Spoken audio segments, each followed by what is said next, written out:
So, what would you say to someone who's trying to reinvent their relationship with their body and doesn't even know where to start? I would say start with where you are. So first, just taking a really honest inventory, not just of where you're stuck or where you're struggling. That's important to know, but also what's going well.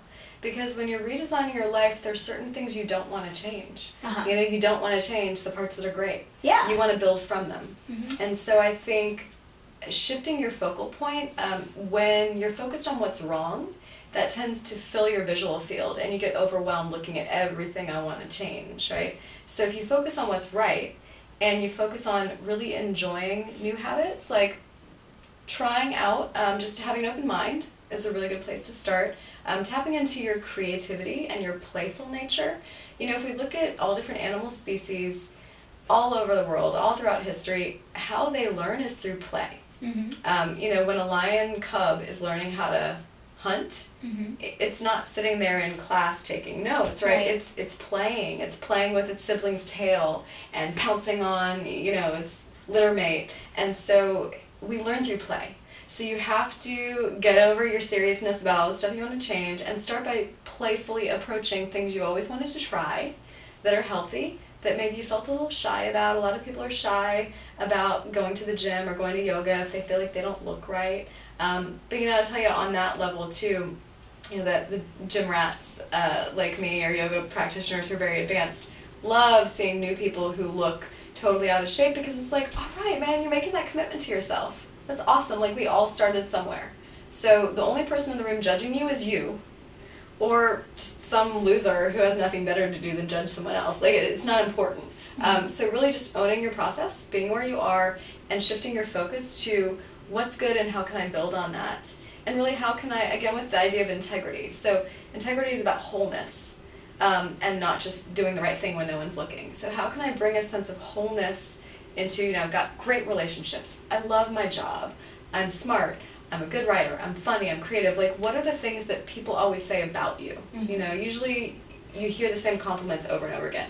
So starting with those, like, that defines your character, who you really are. And then, well, is someone who's the smartest, funniest person in the room, why would they go and eat a bag of chips? That's not really in line with who you really are. Mm-hmm. So starting with a positive definition of who you really are, Mm-hmm. and then a playful experimentation with things you want to try that are healthy. Just keep it simple. Right. So it doesn't have to be, like, okay, I'm going to start learning how to do yoga poses, and then I'm just going to go and just be really intense about it and that kind of thing. Like, Yeah, be intense about it if you are the kind of person who is intense about everything you do. Right. Right. And you're fiery and you jump in and do it. Like, great. Bring that level of intensity into everything you do. And if you got fat because you're a really chill, mellow person, maybe you want to integrate some sitting meditation into your day. Mm-hmm. So that the next time you feel really stressed out and pushed to your limit, instead of reaching for that bag of chips to calm you down, you go into your practice of, like, I need 5 minutes to just breathe. Like, that's not really hard work. Everyone thinks that, things like meditation and working out, that it's all this discipline and, oh, I have to be this person. I'm not really. Create new habits, like I have to, You're not creating anything. You are being with yourself. You're shutting down that chatty, critical part of your brain that drives you crazy anyway. Mm-hmm. Like, you're basically giving yourself permission to rest. You're giving yourself permission to be human. And when we're changing ourselves, I think we somehow discount the beauty and the natural, inherent imperfectness, the imperfection of just being alive and being human.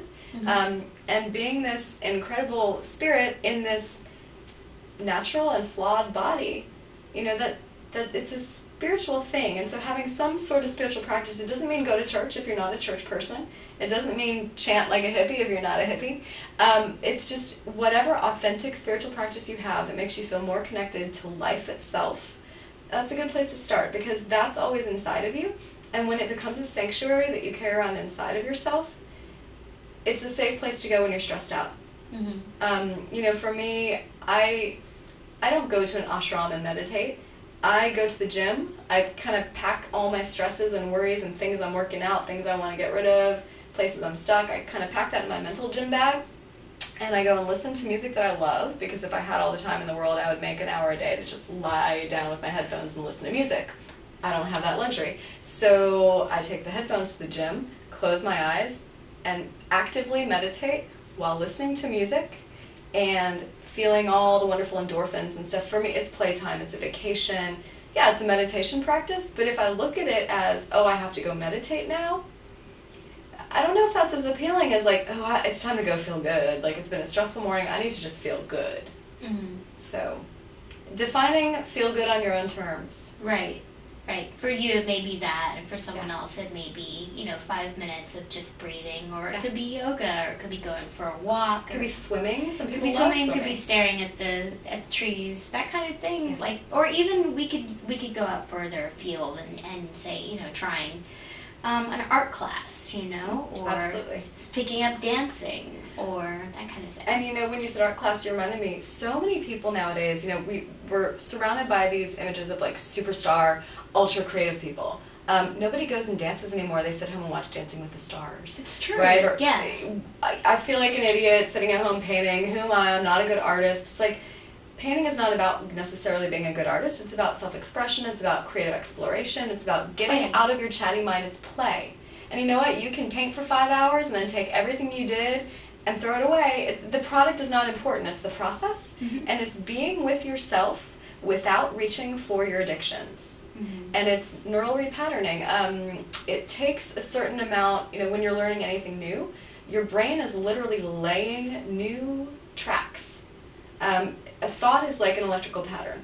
So you get the stimulus and then it sort of triggers this autopilot.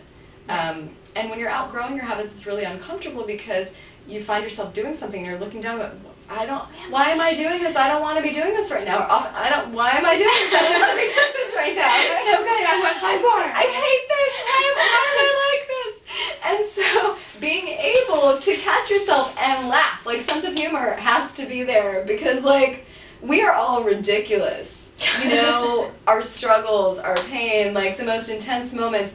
At some point, you can zoom out and see just the divine comedy in your life and your problems. And just like, we've created these lives for ourselves. And so we've created this set of problems that we thought went with it. And once you have a certain level of awareness, you can kind of go, oh, no, I don't want to be doing that. But you can't just take anything away. Right. So you can't start by saying, I shouldn't do this, I can't do that. Well, then what are you left with? Mm-hmm. You're sort of facing this gaping void, and unless you have a very advanced spiritual practice, that's really uncomfortable. To sit in like the big nothing is too much. And so a lot of people just shut down and go unconscious. So instead of taking away, you want to start adding in and add up things that light you up. Yeah. And people feel disconnected from their creativity, like I was going to say. So doing like a pottery class or a painting class or just like some people do art therapy, where it's not about the end product, it's about the process and the emotional stuff that gets uncovered. For someone to work with an art therapist can be incredibly healing. So really owning your creativity by practicing it translates into other aspects of your life. It might make you a more creative cook if you take a pottery class. Right. Because you learn how to turn a mistake into a genius thing. Turning that cog, like we talked about. Yeah. And so you learn that there's no mistakes, there's learning experience. And in each learning experience, it's like your mistakes actually open new doors. Where you're like, that's awesome that I accidentally made that big, like, crease across the paper that I thought ruined what I was making. It actually opened the way for this cool mixed media piece where I started folding and adding layers, and you get so creative. And then when you screw up in the kitchen, once I did that and then that changed things, then I started doing this. And so it leads you instead of shutting you down. Right. Yeah. So start where you are. Start where you are. Cool. Awesome. Yeah. Well, thank you so much You're for welcome. taking the time and answering my questions, and that's all we've got. Awesome.